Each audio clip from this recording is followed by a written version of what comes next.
Que a graça do Senhor Jesus esteja sobre a sua vida. Muito feliz por mais um momento compartilharmos a palavra do Senhor. E hoje nós vamos estudar o primeiro livro da Bíblia. Você sabe qual foi o primeiro livro a ser escrito? Mas geralmente as pessoas resumem esse livro em dor, paciência, sofrimento. Queridos, eu vou mostrar com o olhar de que esse livro mostra o grande conflito entre Deus e Satanás na vida de um ser humano, na vida de Jó. E esse grande conflito acontece na minha e na sua vida, todos os dias. Estamos no meio desse grande conflito. Vamos orar? Querido Deus, amado Pai que estás nos céus, Senhor, que neste momento se cale Cesiane e que o Teu Santo Espírito fale com cada ouvinte deste áudio, desse vídeo. Senhor, muitas pessoas têm me pedido, eu gostaria de ouvir você falar novamente de Jó. E aqui eu estou atendendo a esse pedido. Então fale aos corações, Pai, e fale aos outros corações que ainda vão assistir esse vídeo. Em nome de Jesus, derrama Teu Santo Espírito sobre nós. Em nome de Jesus, amém. Amém. Jó, ele era um homem que tinha 3 riquezas. Jó tinha a riqueza espiritual, que era a maior. Ele tinha a riqueza familiar, segundo, e ele tinha a terceira riqueza, que eram os bens materiais. Satanás, para atingir a espiritualidade de Jó, ele atingiu a família e ele atingiu os bens. E nós vamos entender como é esse contexto todo. A Bíblia raramente ela faz um elogio a alguém, mas a Bíblia começa o livro de Jó fazendo um elogio a Jó. Vamos ver isso? Jó 1, verso 1. Havia um homem na terra de Uz, cujo nome era Jó. E ele era um homem íntegro, reto, temente a Deus e que se desviava do mal. Então Deus usou Moisés. O primeiro livro a ser escrito foi Jó. E o primeiro livro começa, o primeiro capítulo com o verso 1, fazendo um elogio a Jó. E é raro você ver a Bíblia fazendo um elogio a alguém. Mas ele começa elogiando Jó. E agora Deus usa a boca de Moisés para dizer que ele era íntegro, reto, temente a Deus e que se desviava do mal. Agora aqui então está a espiritualidade de Jó. O verso 2 está a família. E nasceram-lhe 7 filhos e 3 filhas. Agora o verso 3 está os bens materiais. E o seu gado era de 7.000 ovelhas, de 3.000 camelos, de 500 juntas de boi, 500 jumentos e também muitíssimos os seus servos a seu serviço, de maneira que este homem era maior do que todos do Oriente. Então, juntando todos os homens do Oriente, todos os bens, eles não eram maior do que Jó. Está entendendo o tamanho da riqueza de Jó? Era algo muito grande. Agora, no verso 6, nós vamos ver o encontro. E esse encontro, nós precisamos entender uma coisa. Até a cruz do Calvário, Satanás ele tinha sido expulso do céu, como habitação, como morada. Mas ele ainda tinha acesso ao céu. Mas depois da morte de Jesus, não mais ele teve acesso ao céu. Porém, até a morte de Jesus, ele tinha acesso ao céu. Ele queria fazer o trono dele acima do de Deus. E ele queria ir lá no céu para poder contaminar. Porque quando ele fez aquela rebelião no céu, quando ele colocou o caráter de Deus em jogo, ele levou 50% dos anjos. Aí Deus fez uma reunião e daqueles 50% que tinha ido com ele, 25 voltaram para Deus. Então Deus ficou com... Ele levou uma terça parte e o restante voltou para Deus. Então você imagina que anjos que estão no céu hoje, um dia deram ouvidos a Satanás. Olha a misericórdia de Deus, olha a graça de Deus. Ainda bem que esses anjos voltaram, mas até a cruz do Calvário, Satanás ainda ia no céu. E nós vamos ver isso nesse encontro, verso 6. Acompanhe comigo, pega a sua Bíblia, deixa Deus falar através da palavra dele, a sua vida. Esse livro é simplório demais, você resumir a vida de Jó em dor, paciência e sofrimento. Eu vejo tantos... Isso não é, assim, sabe, não é errado, mas é simplório demais. Esse livro é muito precioso. Esse livro nos mostra o grande conflito entre Deus e Satanás que acontece todos os dias. A serva do Senhor diz que se nós pudéssemos ver a luta espiritual que é aqui, aí nesse momento, que nós cairíamos por terra. o grande conflito entre Deus e Satanás a todo minuto na sua vida. É muito intenso e nós precisamos entender isso para que os nossos olhos sejam abertos. Para que a gente não permita que o mal, ele tenha poder sobre a nossa vida, sobre a nossa mente. Porque o campo de batalha entre Deus e Satanás é a nossa mente. Aqui diz assim, ó, e num dia em que os filhos de Deus vieram apresentar ao Senhor. Quem que foi apresentar ao Senhor? Os filhos de Deus. E Satanás não era mais filho de Deus. Mas ele vai ali. A audácia daquele homem. Homem não, né? Anjo caído. A audácia dele. E ele vai até ali. E agora diz assim, ó. No dia que eles vieram apresentar-se perante o Senhor, veio também Satanás entre eles. Agora veja as perguntas que o Senhor faz a ele. Então, o Senhor disse a Satanás, de onde vens? O que Deus está querendo dizer com de onde vens? Ei, Satanás, eu não conheço o território. De onde você está vindo? Os meus filhos estão vindo. Eles estão representando os mundos. Agora, de onde você vem? Você não é meu filho. E agora, ele vai ironicamente e diz assim, de rodear a terra e passear por ela. Sabe, Deus, os seus filhinhos, eles pecaram. Eles me deram autoridade. Meu irmão, minha irmã, o inferno só tem a autoridade que eu e você damos para ele. É isso mesmo. Você sabia que para Jesus morrer nessa terra, Adão permitiu? Jesus teve um diálogo com ele. Ei, Adão, troca sua morte. Troca sua vida pela minha morte. Não, Senhor, não é justo. Não é justo mesmo, Adão. Adão, mas eu não consigo viver sem você, filho. Adão, eu quero te salvar. E você precisa fazer essa troca. Adão autorizou essa troca. E Jesus mostrou para ele lá no Éden os filhos sendo salvos, sendo coroados.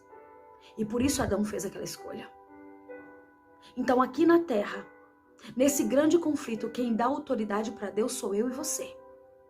Quem dá autoridade para as trevas sou eu e você. Então assim, ó, nós estamos no meio de um grande conflito. E Satanás, ele chegou no meio desse grande conflito. Se tem um jogo, tem regras, tem limites. Ei, Deus, não é justo não. Porque o Senhor é onipotente, onisciente, onipresente. E eu não. E Deus diz, ok, eu me limito à oração dos meus filhos. Então você precisa orar. A sua oração tem poder, um poder sobrenatural. Agora, veja, Deus diz, de onde vens? Então eu não reconheço seu território. De onde você está vindo? Eu não te reconheço. Você não é meu filho. Ali estavam os filhos de Deus. E ele não era filho de Deus. Mas ele estava ali porque ele é audacioso. Agora diz assim, ó. Então, quando Satanás diz de rodear a terra e passear por ela, ele está dizendo, seus filhinhos pecaram, Deus. Porque quando Eva peca, onde era que Satanás tinha autoridade nessa terra? Qual era o único lugar que ele podia estar nessa terra? Na árvore do conhecimento do bem e do mal. Ele não podia dar um passo dali. Ele não podia dar um passo. Porém, quando Eva peca, ela dá autoridade para ele ir aonde ela estava. E agora ele começa a andar. Quando Adão peca, ele dá autoridade para Satanás ir aonde ele está. E agora ele está dizendo assim, ei, teus filhos pecaram, tudo pecador, Caim. E ele foi falando ali, né? Os filhos, e eu tenho autoridade para andar sobre a terra. Por quê? Porque cada um que ia pecando ia dando autoridade para ele ir aonde ele estava. E agora ele desafia Deus. Então ele diz, olha, teus filhos pecaram, me deram autoridade. E eu estou aqui representando a terra. E Deus vai e diz assim, ó, observaste o meu servo Jó? Porque Deus disse a Satanás, ei, você não representa a terra. Eu tenho um filho na terra. Eu tenho um filho que me representa na terra. E esse filho se chama Jó. Observou o meu servo Jó? Observastes o meu servo Jó? E agora Deus é que vai fazer uma afirmação. Repara que Deus agora é quem afirma. E ele diz assim, ó, porque ninguém é na terra semelhante a ele, homem íntegro, reto, temente a Deus e que se desvia do mal. Sabe o que é ser reto? Ser reto é você ser reto aos olhos humanos. Você tem uma vida de retidão. Agora, você ser temente a Deus é quando você está no seu quarto. É quando você está no seu secreto. E você continua. Porque onde é que nós fazemos as coisas erradas? Como quando nós estamos sozinhos, quando nós estamos no nosso secreto. Aí é que nós fazemos errado. Mas Jó, quando ele estava no seu secreto, ele também, ele era obediente a Deus. Ele era temente a Deus. Que lindo, né? E ele se desviava do mal. E aqui diz assim, ó. Agora Deus está fazendo então. Deus está afirmando. E agora, veja o que Satanás diz no verso 9. Então respondeu Satanás ao Senhor e disse: porventura, Jó debalde serve a Deus em vão, de graça. O que é debalde? O que significa debalde? De graça. De graça. Quer dizer que Jó te serve de graça? Olha a audácia dele. Verso 10. Porventura tu não cercasse ele de sebe? O que é sebe? Sabe o que é sebe? Sebe significa cerca de proteção. Cerca de proteção. Então, quando você vai na rua, você geralmente vê uma árvore e vê umas cerquinhas em volta dela. O que é aquilo? Sebe. Protege aquela árvore. Então, Satanás, ele tentava adentrar a vida de Jó, mas ele não podia. Por que ele não podia? Porque Jó estava protegido pelo céu. A família de Jó estava protegida pelo céu. Nós precisamos da proteção de Deus. Nós vamos entender isso aqui. E Jó, ele estava protegido. E agora ele está dizendo: só protege ele.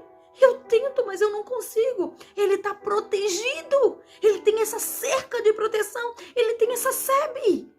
E ele diz aqui, ó: ele, a sua casa e tudo quanto ele tem. A obra das suas mãos o abençoaste. E o seu grado tem aumentado na terra. E agora ele chama Deus de mentiroso. Veja isso aqui. Mas estende a tua mão. Toca-lhe em tudo quanto ele tem. E verás se ele não blasfema contra ti na tua face. Então Deus faz uma afirmação. E Satanás diz: ei Deus, você é mentiroso. Sabe por que ele está fazendo isso? Ele está fazendo por troca, por baganha. Toca-lhe em tudo quanto ele tem. Toca na família, toca nos bens dele. Ele te adora porque o Senhor cerca ele, porque o Senhor dá bens para ele. E Deus diz: ele é íntegro, reto, temente a Deus e se desvia do mal. Deus não diz: olha, porque eu dou as coisas para ele. Não, Deus não fala isso. Deus afirma. E Satanás então chama Deus de mentiroso. Sim ou não? Sim, ele chama. Porque ele diz assim: ei Deus, ele tá te obedecendo porque o Senhor dá as coisas para ele. Toca. O Senhor vai ver se ele não blasfema contra ti na tua face. Queridos, eu quero que você só entenda uma coisa. Essa cena aqui toda era diante de todos os filhos de Deus. Diante de todos os anjos. Todos vendo isso. Quando é que o caráter do nosso Deus foi provado? Foi julgado. Quando Lúcifer acusou, dizendo que ele era um tirano, que a lei dele não era boa. Você acha qual que foi o argumento? Você acha que foi qualquer argumentinho? Você acha que foi qualquer argumentinho que aqueles anjos acreditaram em Satanás? Não, queridos. O problema de Satanás com Deus é a inimizade dele contra a lei. Patriarcas e Profeta tem um capítulo que diz a inimizade de Satanás contra a lei de Deus. Você sabe quem que era Satanás? Ele era um querubim cobridor da lei de Deus. Ezequiel 28, tu que eras querubim cobridor de quê? Da lei. Ele era um daqueles anjos que ficava em cima da arca da aliança. Ele protegia a lei de Deus. Então agora o anjo que protege a lei de Deus, qual que você acha que foi o argumento dele? Para aquelas pessoas ali, para os anjos? Ei, vamos ser santos, mas sem guardar essa lei. A lei de Deus não é boa. A lei de Deus não é justa. E essa foi a defamação. Ele colocou em prova o caráter de Deus, porque a lei de Deus é o caráter de Deus. Porque a lei é justa, ela é boa. Porque ela mostra o caráter de Deus. E agora esse anjo vai e coloca, ele faz uma inimizade contra a lei de Deus. E agora ele está colocando o caráter de Deus à prova mais uma vez. Porque quando é que Jesus veio? Quando é que os anjos não tiveram dúvida de que Deus é quem falava a verdade? Só na cruz do Calvário. 4.000 anos depois que tudo aconteceu. 4.000 anos, durante 4.000 anos, os anjos tinham dúvida de quem é que falava a verdade. Se era Deus ou se era Satanás. E ele tentava ir ao céu, por quê? Porque ele queria fazer o trono dele acima do de Deus. Ezequiel, Isaías, fala isso. Eu farei o meu trono acima do de Deus. Eu subirei estabelecerei meu trono acima do de Deus. Então assim, olha, ele ia lá porque ele tentava. Imagina um jogo. E ele queria conquistar tudo.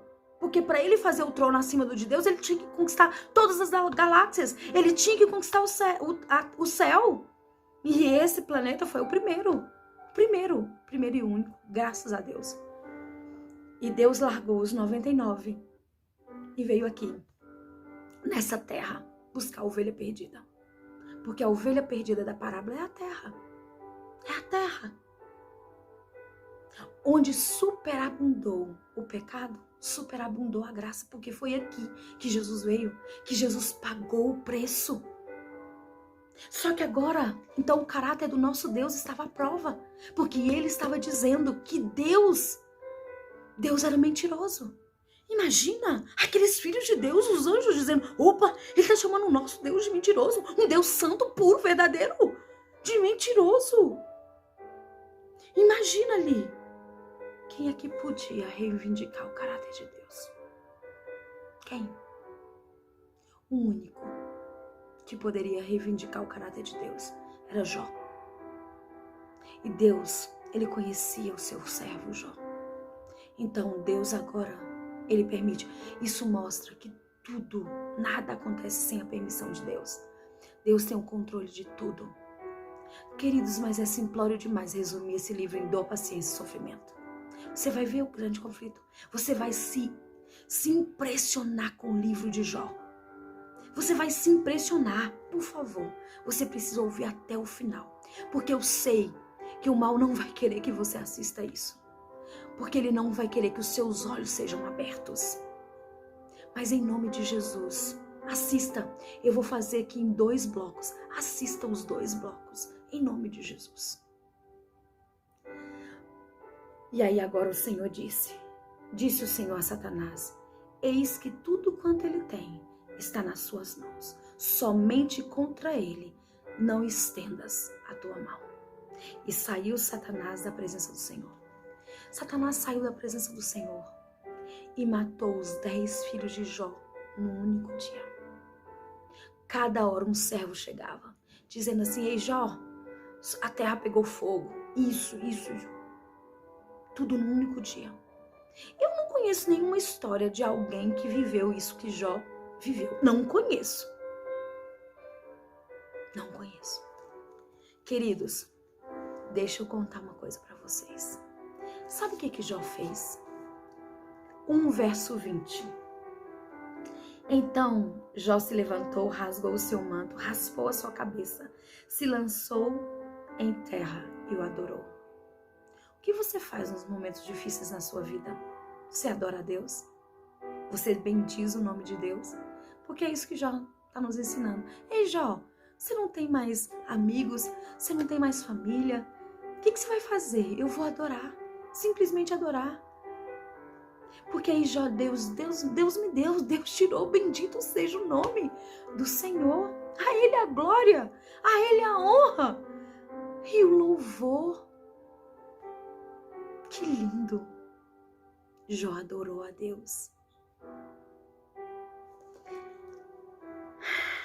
Em tudo isso. E aí Jó diz aqui no verso 21. Nu saí do ventre da minha mãe e nu tornarei para lá. O Senhor me deu, o Senhor tomou. Bendito seja o nome do Senhor. Que lição, hein? Que lição. Ele perde tudo e ele adora a Deus.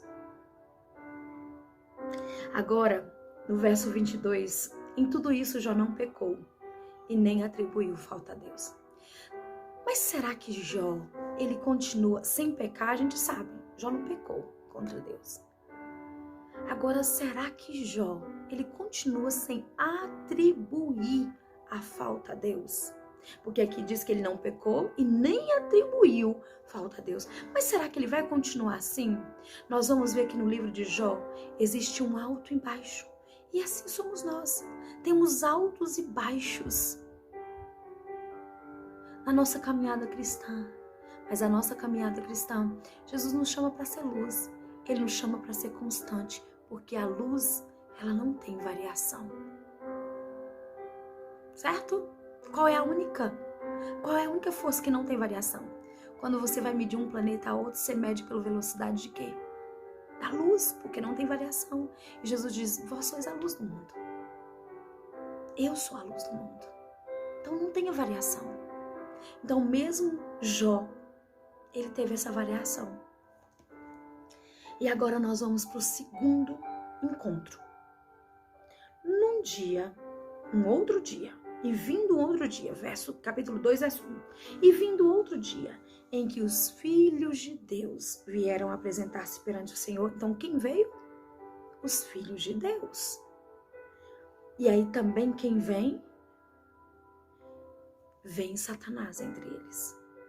E agora, verso 2. Então o Senhor disse a Satanás, de onde vens? O que Deus está querendo dizer com isso? Eu não reconheço seu território. De onde você vem? Certo? E aqui diz assim, ó. E respondeu Satanás ao Senhor, dizendo, de rodear a terra e passear por ela. Ei, Deus, seus filhinhos, você já sabe, né? Ele está debochando de Deus. Então disse o Senhor a Satanás, observastes o meu servo Jó? Você parou para pensar que Deus faz a mesma pergunta, de onde vens? E observaste o meu servo Jó? Mas agora por que Deus fala, observastes o meu servo Jó? Por que Deus fala? Porque Deus agora vai dizer, ei Satanás, você me chamou de mentiroso. Observou o meu servo Jó? Você tirou todos os bens? Você tirou a família? E ele me adorou. E você disse, estende a tua mão e verás se não blasfema contra ti na tua face. E ele não blasfemou porque eu não sou mentiroso. Tá entendendo? Por que Deus fala, observastes o meu servo Jó? E ele diz, eu não sou mentiroso. Porque o nosso Deus não é mesmo mentiroso. E aqui, olha a audácia de Satanás. Gente, nós temos que odiar. Nós temos que ter repúdia desse anjo caído. Queridos, olha o que ele diz aqui. E agora o Senhor, ele continua. O Senhor fez uma afirmação e agora ele vai reafirmar. Ele observou meu servo Jó? Ele me adorou. E agora Deus diz assim, porque ninguém há na terra semelhante a ele. Homem íntegro, reto, temente a Deus e que se desvia do mal. E ainda retém a sua sinceridade, havendo tu me incitado contra ele sem causa. Então Deus diz assim, olha, eu tirei a cerca de proteção, eu deixei você adentrar a vida dele. E mesmo assim, mesmo porque eu não tinha motivos para fazer isso com ele, mesmo você me incitando, e para eu te permitir, ele me adorou. E eu não sou mentiroso, e ele é íntegro, ele é reto, ele é temente a Deus, e ele se desvia do mal. E Deus, mais uma vez, ele está dizendo, Jó é isso. E mais uma vez Satanás vai chamar Deus de mentiroso. Queridos, isso aqui é sério demais. É o caráter do nosso Deus que está à prova. Olha isso aqui. Agora ele diz assim, ó. Então Satanás respondeu ao Senhor e disse, pele por pele. Tudo quanto o homem tem, ele dá pela sua vida. Estende a tua mão. Toca-lhe na carne. Toca-lhe nos ossos. E verás se não blasfema contra ti na tua face. Queridos, ele chama a Deus mais uma vez de mentiroso? Sim ou não? Sim ou não? Sim, ele chama. Está dizendo assim, ei Deus, os bens dos filhos é fácil. Toca na carne, toca na saúde dele e verá se não blasfema. Ele chamou Deus mais uma vez, sim, de mentiroso, sim ou não? Sim ou não? Sim, ele chamou. Agora, olha o que Deus faz. Porém, estende a tua mão, toca-lhe nos ossos da carne, verás se não blasfema contra ti na tua face. E disse o Senhor a Satanás, eis que ele está na tua mão, porém guarda a tua vida. Então Deus agora permitiu que ele tocasse na pele, que ele tocasse em tudo, mas que ele não tocasse na vida de Jó. E saiu Satanás da presença do Senhor e feriu Jó de úlceras malignas, desde a planta do pé até o alto da cabeça. Uma proporção assim muito minúscula, eu tive dengue. E a planta, a minha mão, ela tá descascando até hoje. A minha mão eu não conseguia fechar, de tão inchada, vermelha. Os meus pés, tudo ficou uma alergia, tudo ficou empolado. Eu tive uma noção do que era. É desde a planta do pé até o alto da cabeça doente. Gente, vocês estão entendendo a situação de Jó? Estão entendendo? Nós vamos passar pelos capítulos e nós vamos ver que cada capítulo Jó está de uma maneira diferente. E aqui no capítulo 3, verso 11, Jó diz assim: por que não morri desde a madre e saindo do ventre não me expirei? Jó está amaldiçoando o dia que ele nasce. Versos anteriores ele diz assim: para que eu mamei no seio da minha mãe? Para que ela me deu leite? Para eu me tornar isso? Jó, ele não estava entendendo. Ele está dizendo: para que eu nasci? Está entendendo a condição desse servo? Terrível. Agora eu queria que você pulasse. Cada capítulo Jó está de uma maneira. E eu vou fazer essa passagem. 6, verso 4. Porque as flechas do Todo-Poderoso estão em mim, cujo ardente veneno suga o meu espírito, e os terrores de Deus se armam contra mim. Jó 6, verso 4. Então Jó agora, ele atribui falta a Deus, sim ou não? Sim, porque os terrores de Deus... Olha o que ele diz. Porque as flechas do Todo-Poderoso estão em mim, cujo ardente veneno suga o meu espírito, e os terrores de Deus se armam contra mim. Então ele está atribuindo falta a Deus. Mas será que é Deus o culpado do sofrimento nessa terra? Nós vamos entender. Eu estou te dizendo que esse livro vai ser revelador. Nós vamos entender coisas preciosas demais. Demais. 7, verso 4. Deitando-me a dormir, então digo: quando me levantarei? Mas cumprida é a noite, e farto-me em revolver-me na cama até a alta alva. Quando você está doente, qual é o momento que você tem de paz? Qual é o momento? Quando você dorme. Só que Jó não dormia. Aqui diz que ele revolvia na cama, ele rolava na cama até a alta alva. O que é a alva? Dia. Então, estava o dia e Jó estava ali, acordado. Jó não descansava. Satanás fez com Jó igual ele fez com Jesus no deserto. Não deixava Jesus meditar, não deixava Jesus descansar. Não deixava Jesus... Olha, foi terrível, terrível. Porque o campo de batalha entre Deus e Satanás é aonde? Onde? Nossa mente. É a nossa mente.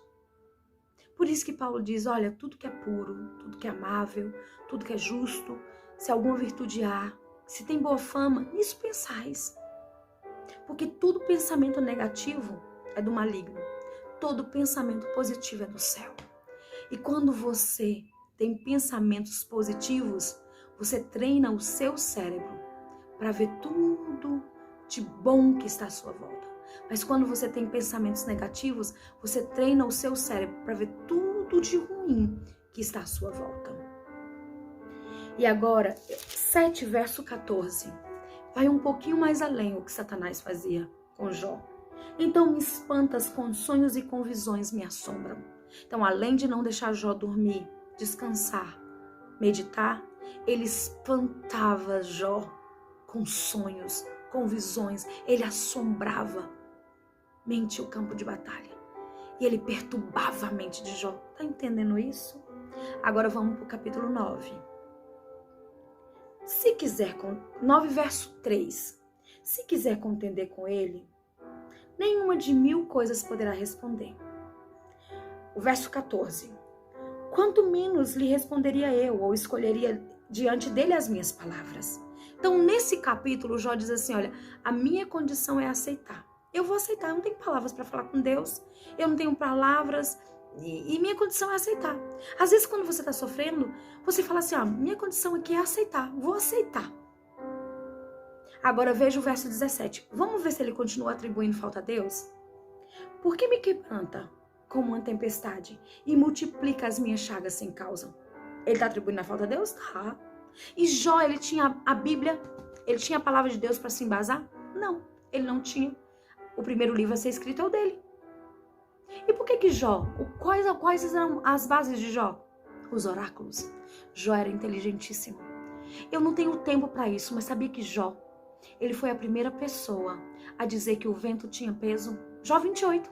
Ele diz que o vento tem peso. Por que um avião, um negócio tão pesado, tão grande, para no céu?